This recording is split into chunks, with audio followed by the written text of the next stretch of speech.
Welcome to another episode of At the Bar for StockPulse. I'm Kelly Earle with Skeena Resources, and as usual, I'm joined by Mickey Fulp, the mercenary geologist, and Brent Cook with Exploration Insights. And we are at Notch 8 at the beautiful Fairmont Hotel, Vancouver, who's the host of the Sprott Natural Resource Symposium, which is one of my favorite conferences to attend. A good one. So gentlemen, welcome. Welcome. Thank you. So today we're going to talk about something that Kelly mentioned at the end of our last At the Bar episode, which was also in Vancouver, Yes. another venue, and that was the concept of drill to kill. So maybe I'll explain drill to kill just a little bit. Why don't you do that? Sure. So as geologists, we all know that every project that you drill is not going to hit. That's an impossibility. And drill to kill it means if you have a deposit, a new project, you do your initial exploration work, geophys, and if you drill it and you're not hitting the grades that you want, and the thickness, and you give it a good shot, then you kill the project and you move on to another one. That's why prospect generators are great, which I know you like.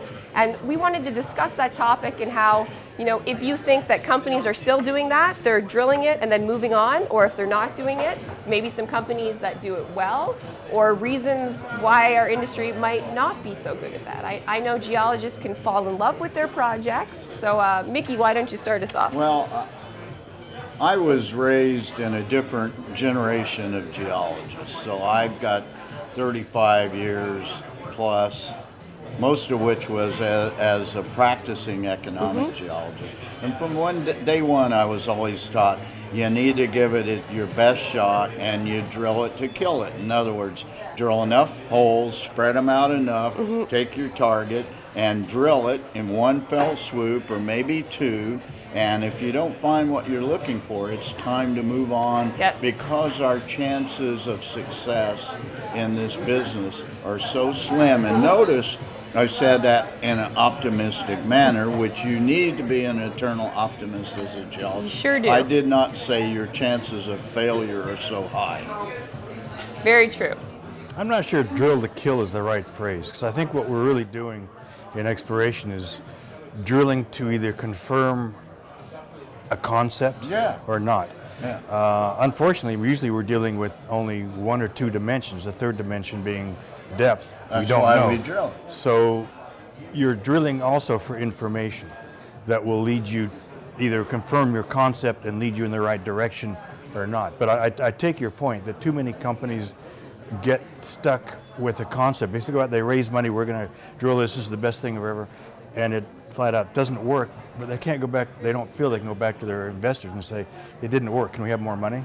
They got to go back and say, it's working great, can we have some more money? Right, and so I would take the tack that they in a lot of instances, especially with the lifestyle companies, which So why don't you explain the lifestyle companies a little bit? Well, that's a company that the management has a vested interest in keeping the company going so they can collect their salaries they get and a live paycheck. over in West Vancouver and continue their upper middle class lifestyle. But that's a bit off topic. But I think part of the problem now is companies do not look far enough ahead, or they do not have the ability to raise enough money to test properly, and so they have an incentive to keep drilling the same things over and over because they don't have a pipeline of projects.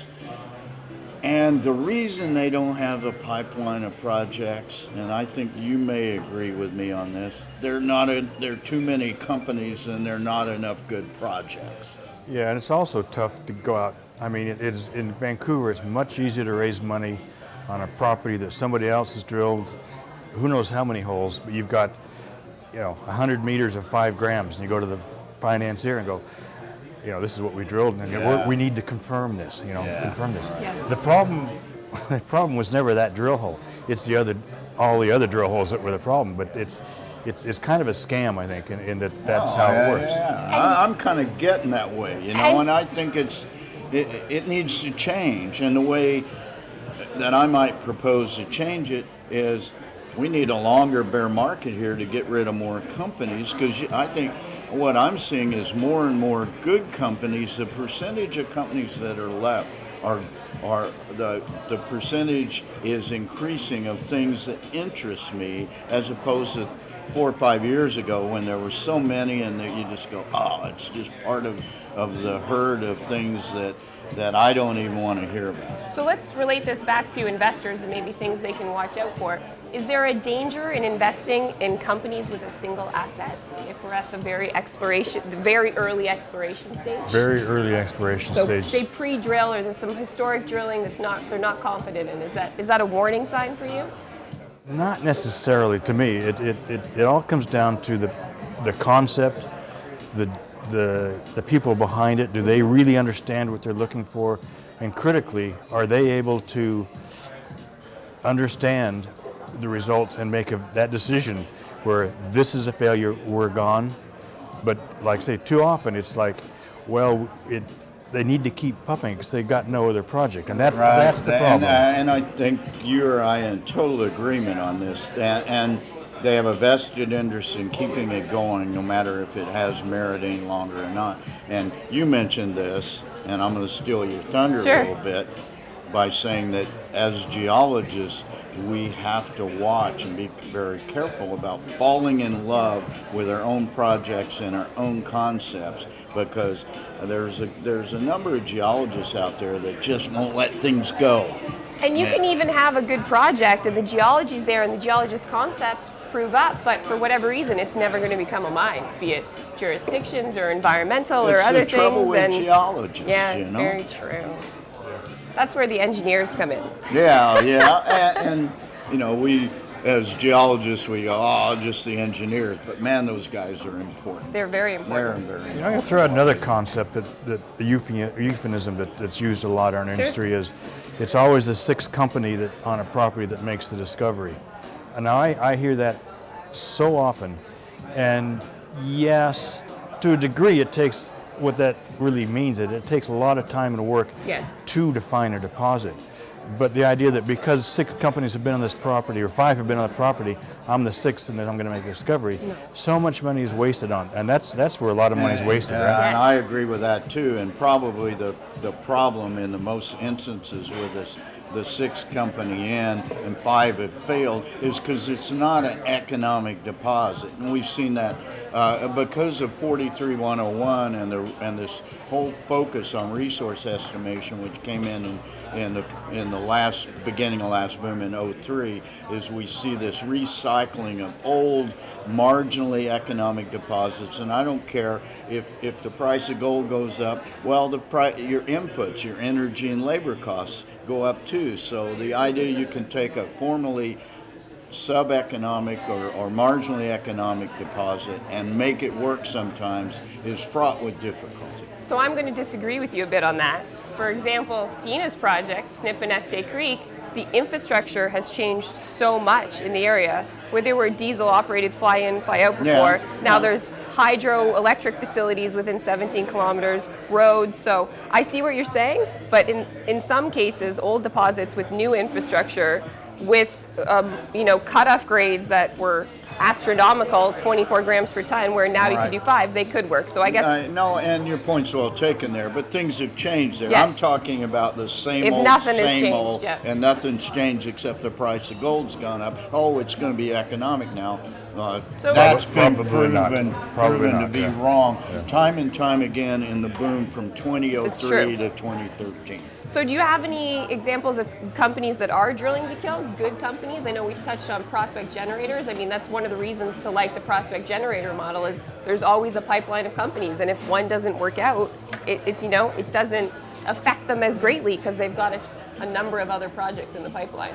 And Almadex is a good example of a company, not necessarily drills to kill, but it takes them more time and effort and money to structure a joint venture than it does just to go out. They've got their own rigs in Mexico to go out, plug 3 holes into it, and either their concept is confirmed or not confirmed, and move on if it doesn't work. So I mean, that's an intelligent way to go about it. Yeah, and that, prospect generators, when they're run right, and I would say the minority of them are run right, but there are some really good prospect generators out there. They're self-sustaining. If Yes. they run a really good prospect generator model, they're self-sustaining, and there's ways to do that, various ways. Hybrid prospect generators who can, and they generate this pipeline. But I think it's necessary for a company. Other than that, you're a one-shot wonder, and Yes. it may work, but most of the time it doesn't. work. Yeah, those are tough investments to make money on. But I'm going to change the topic Sure. a little bit here and say, at this conference with a really deep commodities downturn right now, I am seeing Yes. companies on the floor here that look like really good buying So opportunities. there's always great buying opportunities at the Sprott Symposium, but man, this year, the state of the markets, the price of some of those companies up there, it's a great time. Yeah, to it's buy. almost tempting, eh? Almost. There's some stuff on sale here. It's like rollback prices right now. Yes. To pull out a Heartland of America Wally World term, rollback prices. And Brent doesn't live in the Heartland. At Walmart, rollback prices at Walmart. It's almost like that. I've heard of that place. Things are on sale here. Well, yeah, you live on the left coast, so. Are you optimistic for the next couple of months in the industry? Are we going to come off this bottom here? For the industry, not really. No. Personally, I am. I think right now, Joe and I are buying or own the right companies to make these high impact discoveries.